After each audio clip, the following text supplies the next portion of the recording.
Hey guys, so today I'm making some groundnut sugar cake. It's also called peanut cake in some countries, and it's pretty similar to peanut brittle. So I already have an old video on my channel of me making groundnut sugar cake, so this is going to be an updated video. But if you'd like to find out how I make this recipe, just keep watching.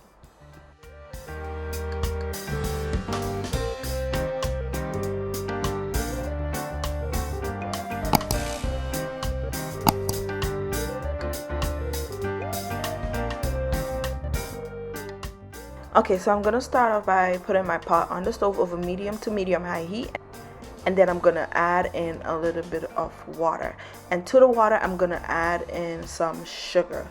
It's gonna have a lot of sugar in it, you guys. All right, so I'm adding the sugar, and then I'm just gonna use my pot spoon to give that a mix to mix the sugar and the water together. So next I'm gonna add in a little bit of ground cinnamon. I'm also gonna add in some freshly minced ginger. Make sure you use fresh ginger here, you guys. You don't want to use just ginger powder, because the fresh ginger adds great flavor to this recipe. It's an essential part to this recipe, and it won't taste the same without the fresh ginger. All right, so make sure you use a lot of it and make sure it's freshly grated. All right, so you're gonna add in the fresh ginger and then just mix all of that together. Then you're gonna let the pot come to a boil. Once it comes to a boil, you're gonna go in and add your peanuts. So for the peanuts, you want to make sure you're using roasted peanuts. So you could buy the dry roasted peanuts, or if you have raw peanuts, you could toast it in the oven, roast it in the oven for about 20 minutes or so until it's roasted. Okay, so I'm gonna add in the dry roasted peanuts and give that a stir, mix it, and also I'm gonna add a little bit of vanilla extract, and basically you're gonna mix everything together and let it come back to a boil, and you're looking for it to thicken. So I let mine boil for about 15 to 20 minutes until it starts to thicken. So how you know the groundnut sugar cake is ready to come off the stove is if it's not as liquidy as it is here. So it should be, as you see here, it's thickening up and it's becoming more sticky. You want it to be a little sticky and not as runny.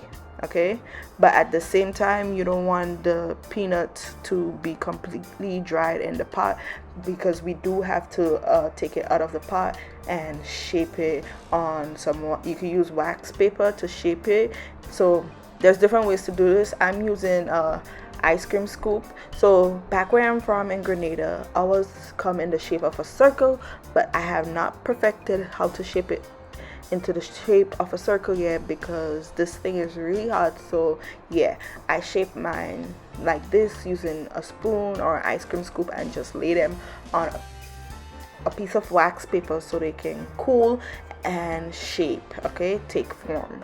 So you can do it this way, or you can use a baking dish or a baking sheet and quickly pour the mixture onto the baking dish and then flatten it out real quick. You have to work really fast, because as you see here, it started drying up on me in the pot. So if you don't work fast, it's gonna dry up on you.